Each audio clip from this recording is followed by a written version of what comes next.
একজন আইজিপি মহোদয় উনার যদি এত সম্পদ হয়, কিন্তু বলছি না যে উনি এখনই দুর্নীতিবাজ। পুলিশ সদস্য বেনজির আহমেদ সম্পর্কে অবশেষে বের হয়ে আসে অনেক চাঞ্চল্যকর তথ্য, এবং সেই তথ্যগুলা কিন্তু ব্যারিস্টার সুমন তার নিজের মুখে স্পষ্টভাবে বলেছে। দর্শক শ্রোতা, বেনজির আহমেদ কিন্তু বাংলাদেশের 200 কোটি টাকা প্রায় মেরে দিয়েছে, এবং তার নামে কিন্তু অনেক অবৈধ সম্পদ এবং অনেক অবৈধ টাকাও রয়েছে।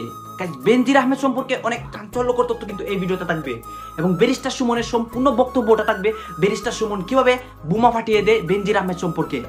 এই ভিডিওটা দেখেন এবং ব্যারিস্টার সুমনের সম্পূর্ণ বক্তব্যটা আপনারা শুনেন। এই যে দেখেন, এর ব্যাপারে আমরা সম্পদের হিসাব দিয়ে আমরা ইন্টারভিউ দেই। তো উনার সম্পদের ফিরিস্তি এত বড় যে কোনটা আগে বলবো কোনটা পরে বলবো এটা আমার মাথায় ধরে না। তারপর দেখলাম যে 800 বিঘা 600 বিঘা প্রায় 1400 বিঘা তো আছে গোপালগঞ্জের এদিকেই। তো আমার কাছে মনে হয়েছে যে এইসব অভিযোগ তো এটা তো আর মনে অস্বীকার উনি করেন নাই যে এই জমিগুলো আছে। তো আমার এলাকায় আমি বলে আসছিলাম যে কিছু লোক আছে অনেক সময় যে জায়গায় যায় কিছু পয়সা করে থাকলে একটা করে বিয়ে করে আসে, আর এই উনারে দেখলাম যে উনি যে জায়গায় গেছে মোটামুটি জমি জমার মালিক হয়ে আসছে। আর একটা বিষয় কি যে একজন আইজিপি মহোদয় উনার যদি এত সম্পদ হয়, পরে বৈধ অবৈধের প্রশ্ন। উনার 34 বছরের লাইফে উনার বেতন সহ হওয়ার কথা 1,74,00,000, প্রায় 1.25 কোটি।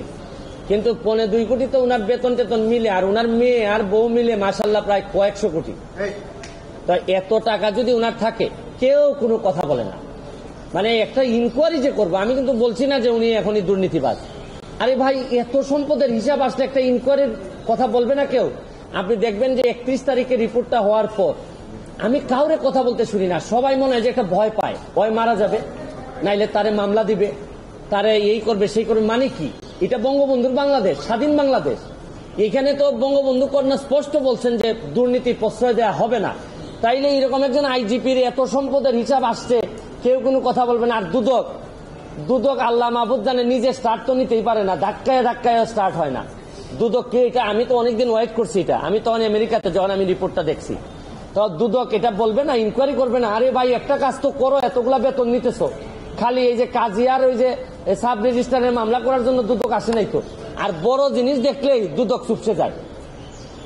আর আইজিপি মহোদয় এত সম্পদ বানাইলে হয় কি জানেন? কোন জায়গায় অশনি সংকেতটা, কোন জায়গায় অশনি সংকেত হচ্ছে কি, তাহলে যারা পরবর্তী আইজিপি মহোদয় যারা আছেন, পরবর্তীতে যারা আসবেন, তারা হয়তো ভাবতেছেন যে মডেল ক্যারেক্টার আমাদের কে হবে। যারা অসৎ হবেন তারা তো বেনজির সাহেবকে ধরে নেবেন যে উনি হচ্ছেন কি আমাদের আদর্শ। তাই উনি যদি আদর্শ পরেররা ধরে নেয়, তাহলে এরাও 800, 900, 1000 করে বিঘা কিনা লাগবে। তারপর আসতেছেন নিচের যারা আসতে।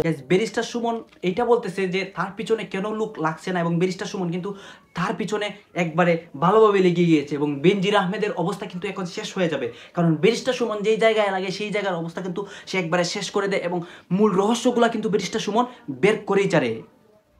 এই জন্যই কিন্তু ব্যারিস্টার সুমনকে মানুষ এত ভালোবাসে, এবং ব্যারিস্টার সুমনকে সবাই ভালোবেসে এমপিও বানিয়েছে। দর্শক শ্রোতা, বেনজির আহমেদ সম্পর্কে আরো অনেক তথ্য কিন্তু আমার চ্যানেলে রয়েছে। সবকিছু কিন্তু আমার চ্যানেলে আপনারা গেলে বুঝতে পারবেন। এবং বেনজির আহমেদ কিন্তু বাংলাদেশে এত কিছু মেরে দিয়েছে, কেন এইসব করেছে এবং তার সম্পর্কে আপনাদের কি ধারণা, প্লিজ ভিডিওর কমেন্ট বক্সে বলে যাবেন এবং চ্যানেলটি সাবস্ক্রাইব করবেন। ধন্যবাদ।